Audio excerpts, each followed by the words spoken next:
No sé si bueno, primero, ante todo, buenas tardes con todas y todos.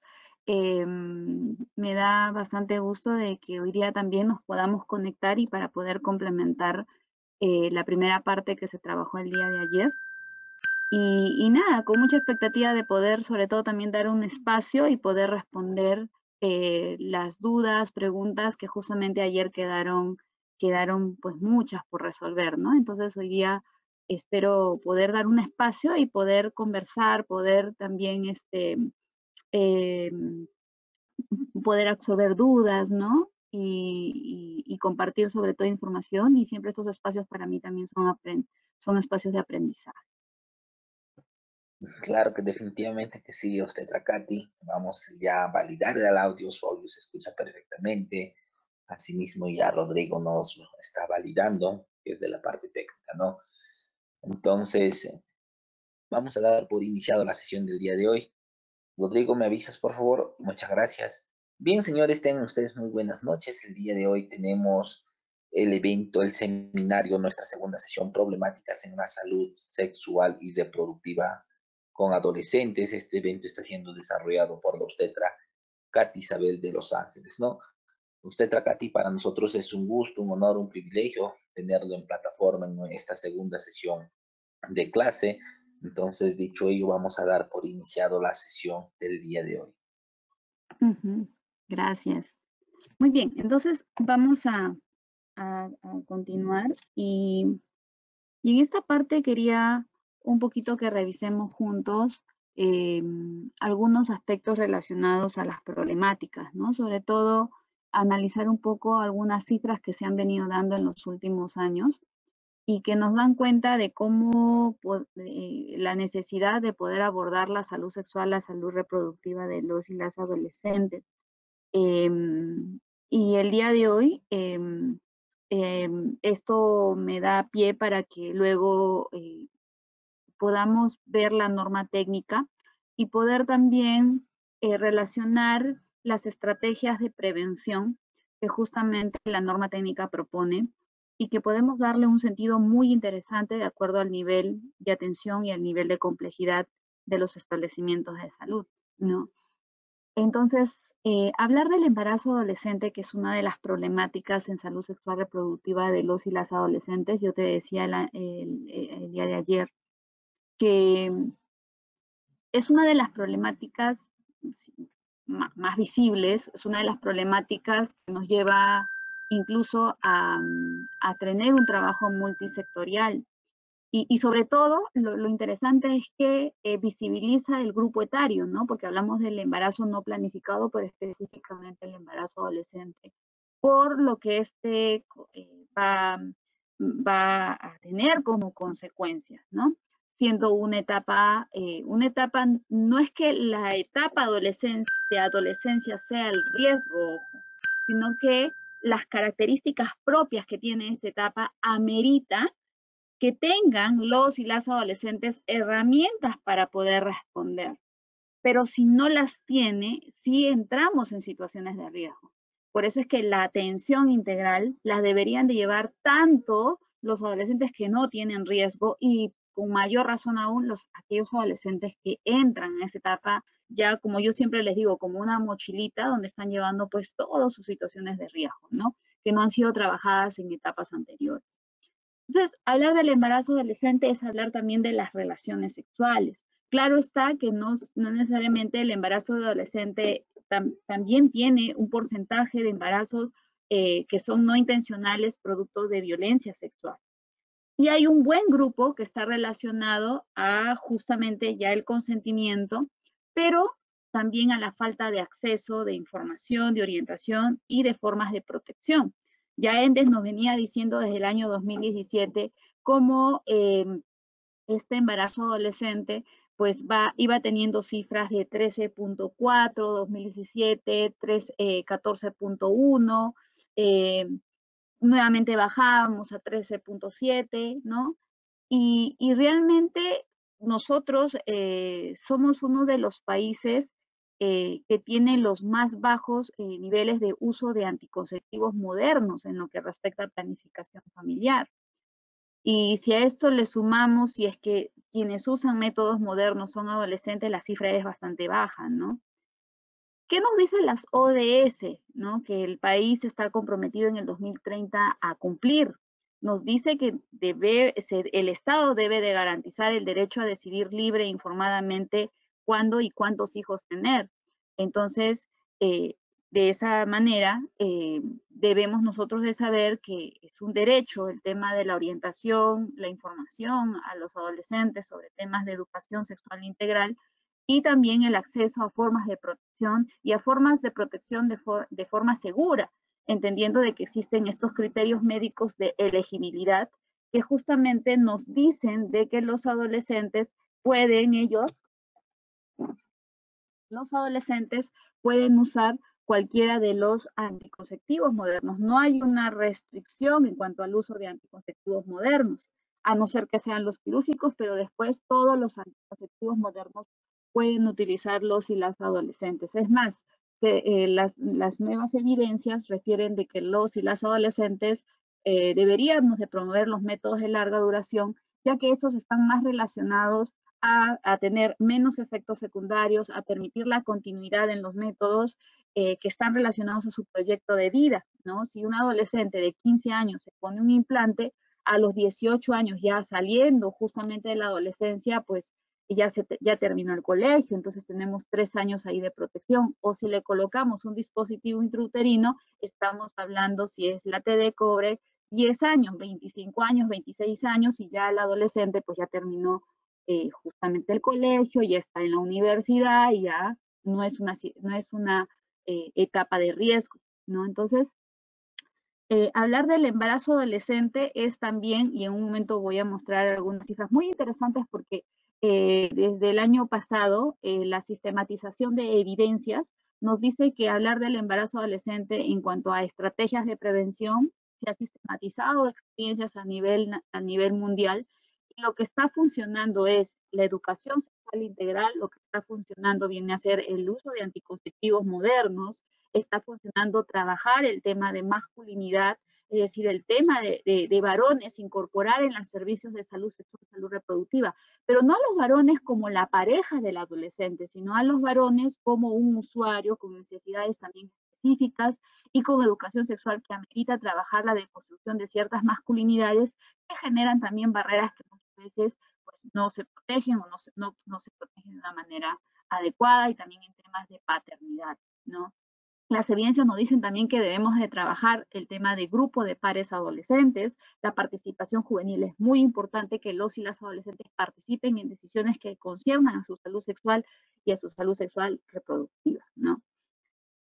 En cuanto a la violencia basada en género, yo te decía el día de ayer que revises en la página, ¿no?, del Centro de Emergencia Mujer, porque ahí nos refieren, ¿no?, cómo este grupo es mucho más vulnerable. La adolescencia, la infancia, la niñez, la adolescencia son las etapas mucho más vulnerables, porque estamos hablando de situaciones muchas veces de poder, que están frente a, sea la violencia familiar, justamente la familia, ¿no? Tengo que corregir, dicen, y utilizan pues formas violentas a nivel físico, a nivel psicológico, entre comillas, para corregir.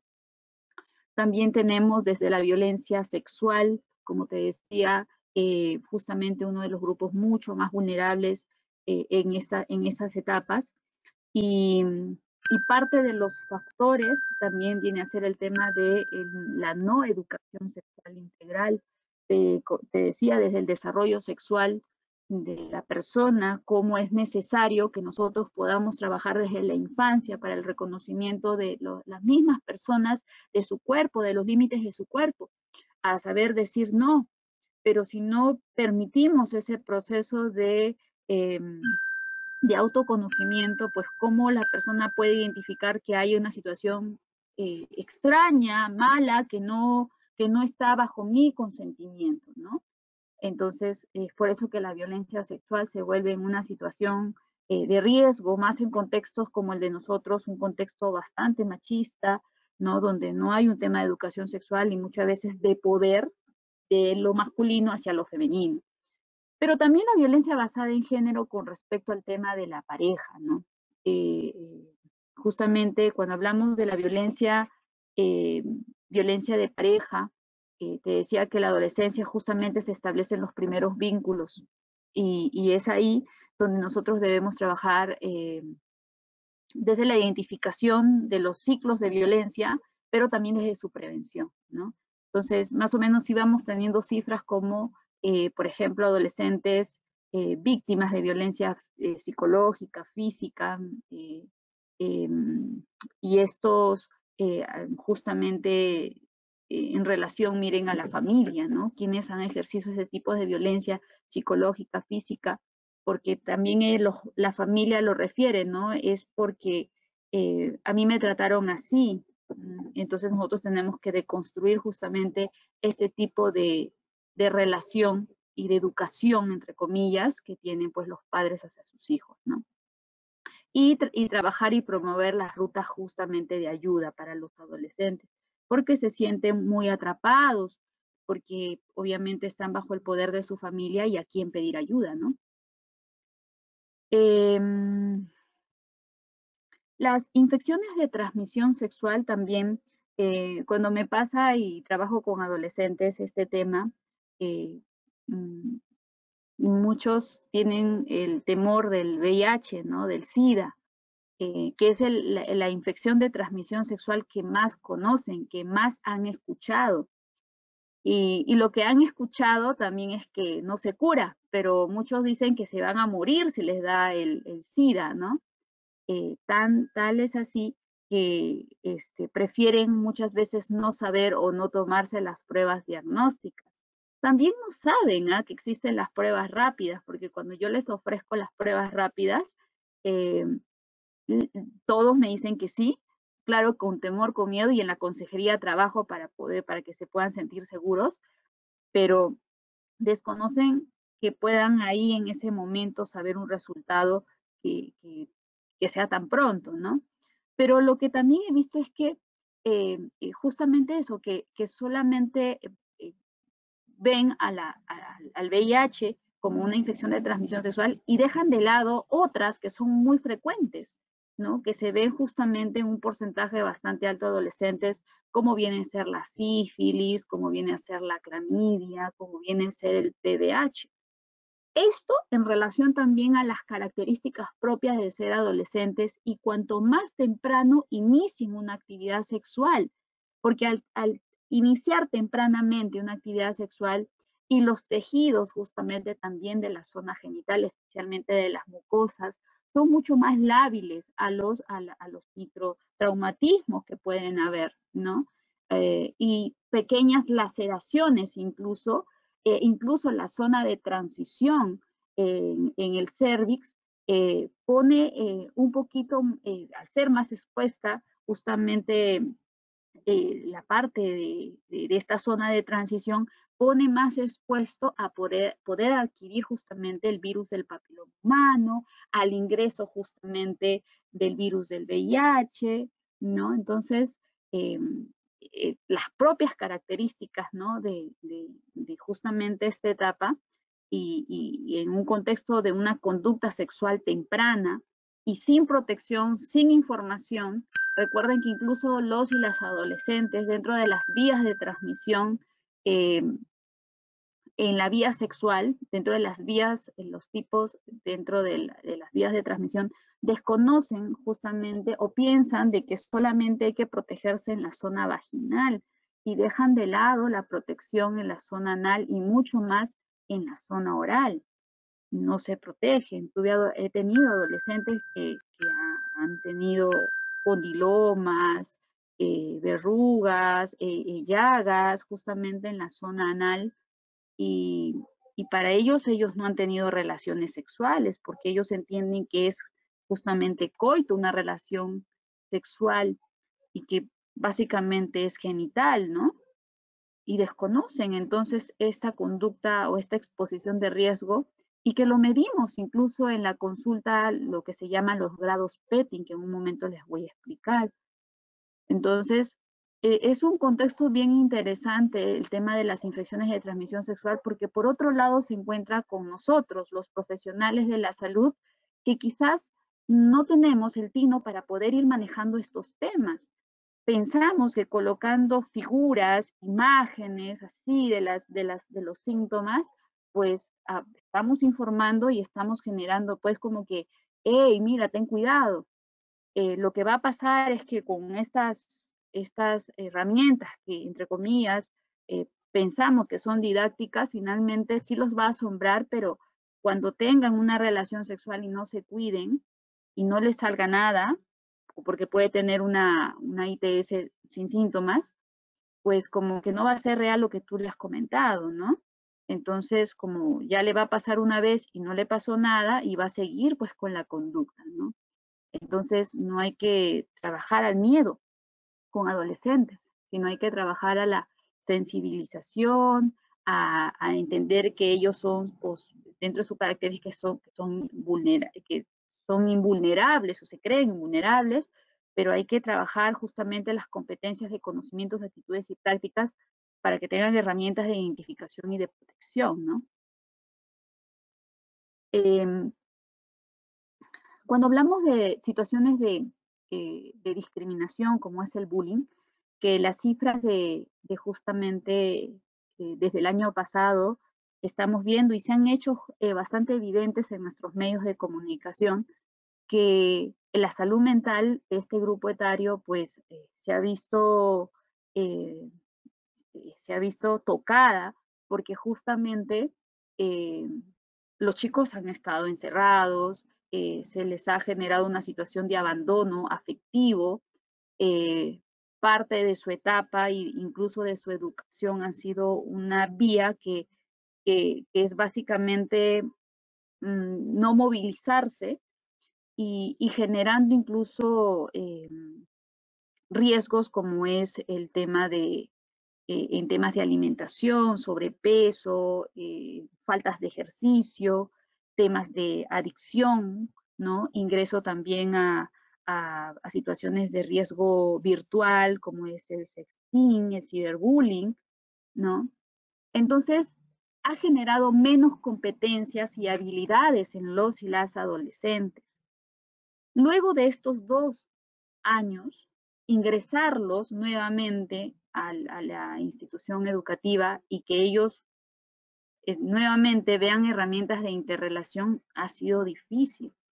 Yo me asombro a veces, prendo la televisión y sale, ¿no? En tal colegio ya han encontrado a un estudiante que ha llevado un arma.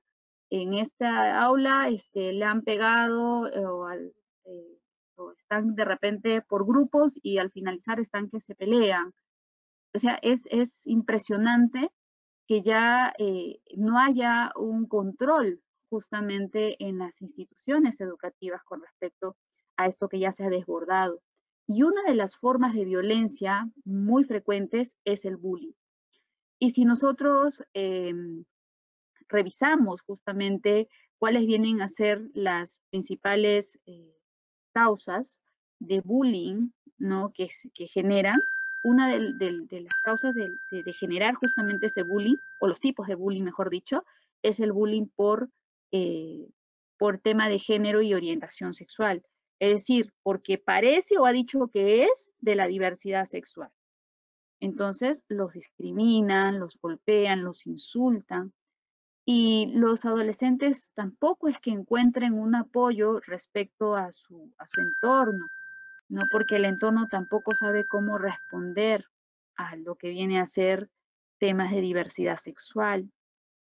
Entonces, esto ha generado que nosotros tengamos en situaciones de riesgo de suicidios, eh, justamente también a raíz de estas formas de discriminación, ¿no?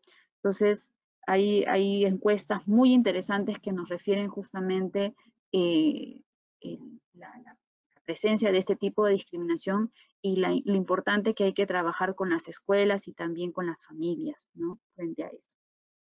Bien, entonces, dicho esto, ¿qué nos trae dentro de lo que es la prevención. A ver, voy a poner aquí. Entonces, ¿cómo yo puedo intervenir? ¿Cómo yo puedo intervenir para poder dar frente a estas problemáticas? Porque recuerda, y nuevamente insisto, la atención integral que todos los niveles lo tenemos que hacer es para poder tener no solamente afrontar los riesgos, la identificación y el manejo en cuanto a situaciones ya adolescentes de riesgo, sino también a su prevención, ¿no? Y esta es la norma técnica de salud para la atención integral de los adolescentes del año 2019. Y aquí nos dice algo bastante interesante que vienen a ser que vamos a tener paquetes de atención que vamos a brindar. Los que vienen a ser un nivel 1.1 y 1.2 tienen el paquete básico de atención integral. Los que son 1.3 y 1.4 tienen un paquete completo de atención integral. Y los que son un nivel 2 y un nivel 3 tienen un paquete de atención especializada. ¿Qué incluye cada uno? Pues también dentro de la norma técnica te refiere que incluye cada paquete. Pero estos son los 3 puntos que nos llama la norma técnica. Independientemente yo esté en un primer nivel o esté en un tercer nivel, yo tengo que cumplir estos 3 aspectos en cada una de las dimensiones de la salud, ¿sí? ¿Cuáles son las dimensiones de la salud que todo establecimiento tiene, que la salud de por sí lo involucra? ¿Cuál es? ¿Cuáles son las dimensiones de la salud? La salud física, ¿qué más?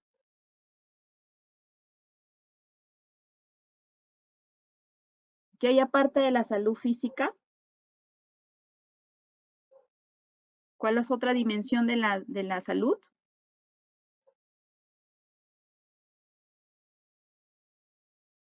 La salud física, la salud mental, la salud social. Muy bien. Y falta una.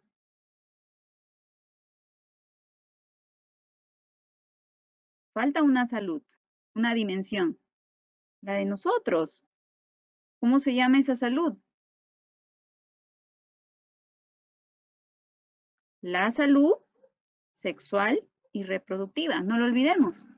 Y es por eso que tú vas a tener que en todos los niveles, en todos los establecimientos de salud, nosotros tenemos que trabajar todos estos niveles de atención, todas estas dimensiones de la salud. ¿Qué te dice la norma técnica? Que todas esas dimensiones tienen que cumplir lo siguiente. Tenemos que identificar los factores de riesgo de los adolescentes, de la salud física, de la salud mental, de la salud social y de la salud sexual.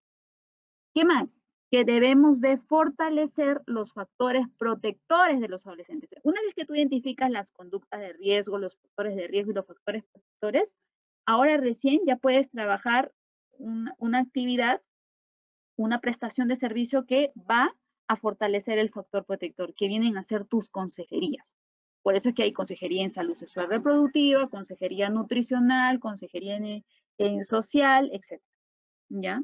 Lo otro que te pide, el otro punto que te pide la norma es que hagas prestaciones colectivas, que fortalezcan los factores protectores. Y ahí te refiere que tienes que hacer intervenciones con familia, ¿ya?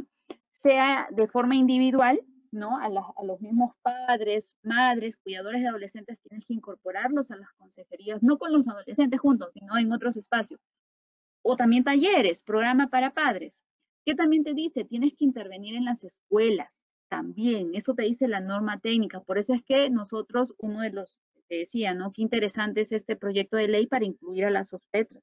Eso es para que la y el obstetra trabajen ahí en el establecimiento, en el colegio. Ese es el proyecto.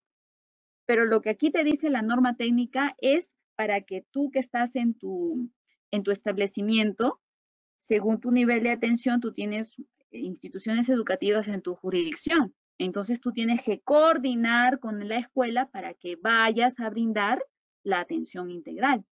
¿Ya? En este caso, intervenir justamente en las escuelas. No sé, de repente por campañas o de repente que te den de repente un salón y a la semana vas una vez para hacer consejerías, no lo sé, pero tienes que trabajar con escuelas y eso no dice la norma. Y lo otro que te pide la norma técnica es hacer formación con líderes pares, porque la evidencia dicen que los adolescentes escuchan más a otros adolescentes. ¿ya? Es diferente que de repente tú le digas, tienes que comer adecuadamente, mira que los alimentos, las proteínas, a que otro adolescente le refiera a eso.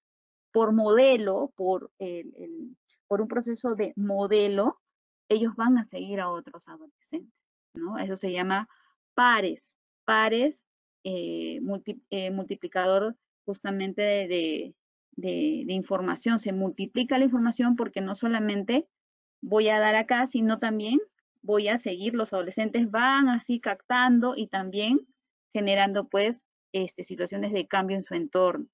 Entonces acá por eso te dice, incorpora a los adolescentes en tus actividades, ya sea como líderes, ya sea como promotores o ya sea como voluntarios, ¿no?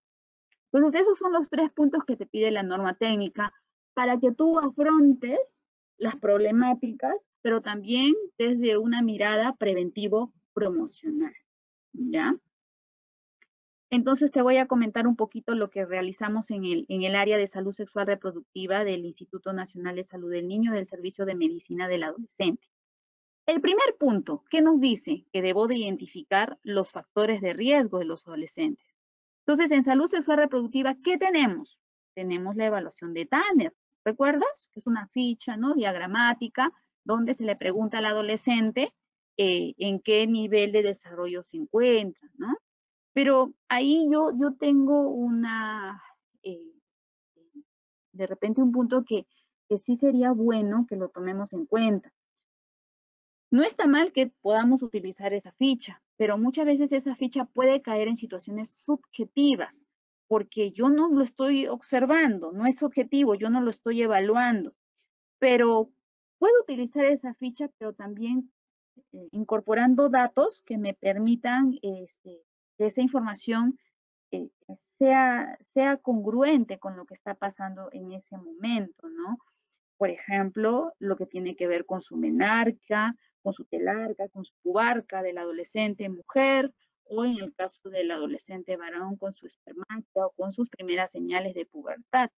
Eso me va a ayudar a que más o menos yo también sepa de que sí los datos que me pueda estar señalando el adolescente son ciertos. Pero también puedo hacer un examen físico, que realmente es bastante sencillo poder hacerlo con el consentimiento del familiar y con el asentimiento del adolescente. Entonces ahí también nosotros podemos hacer una evaluación que es muy, muy sencilla, ¿ya? Esta es la ficha que nosotros utilizamos, que es lo que justamente dentro de este primer punto ya el ministerio nos da, ¿no? Aquí tienes que hacer eso, que no está mal, pero hay que hacerlo contrarrestando algunos datos. Y aquí tienes algunos datos que es necesario que preguntes o que tengas en cuenta. ¿Cuál es la primera señal de pubertad en las niñas? La primera señal de pubertad que me dice que está en la pubertad es la aparición del botón mamario, ¿ya? Que posteriormente será la glándula mamaria. Y el principal signo que ya ella está en la madurez sexual es la primera menstruación o menarca. ¿Cuál viene a ser la primera señal de pubertad en los chicos? Viene a ser el crecimiento de los testículos y el escroto, ¿no? Y la principal signo de madurez es la espermática, ¿ya? Pero antes quisiera preguntarles, porque yo estoy hablando de pubertad y adolescencia, pero ¿cuál es la diferencia entre pubertad y adolescencia? ¿Qué es la adolescencia y qué es la pubertad?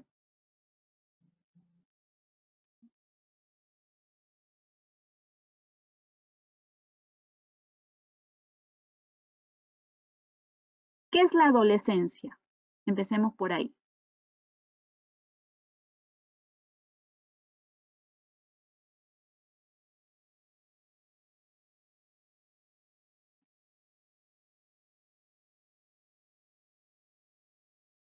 ¿Es igual a la pubertad?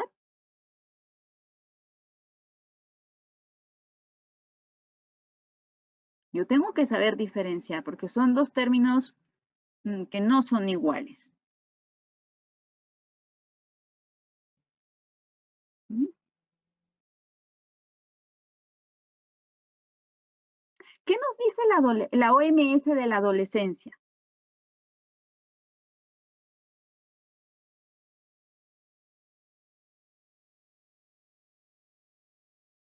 La adolescencia es aquella etapa comprendida entre, a ver, por acá veo alguna adolescencia, una etapa de la vida que va desde los 12 a 17 años. Gracias, Irene. En el fin de la infancia. Gracias, Jenny. Muy buen aporte, ambas. Bueno, les cuento de que según la OMS, la adolescencia es desde los 10 años hasta los 19 años, ¿ya? Y me dirán ustedes, pero ¿por qué aquí lo toman desde los 12 a los 17 años?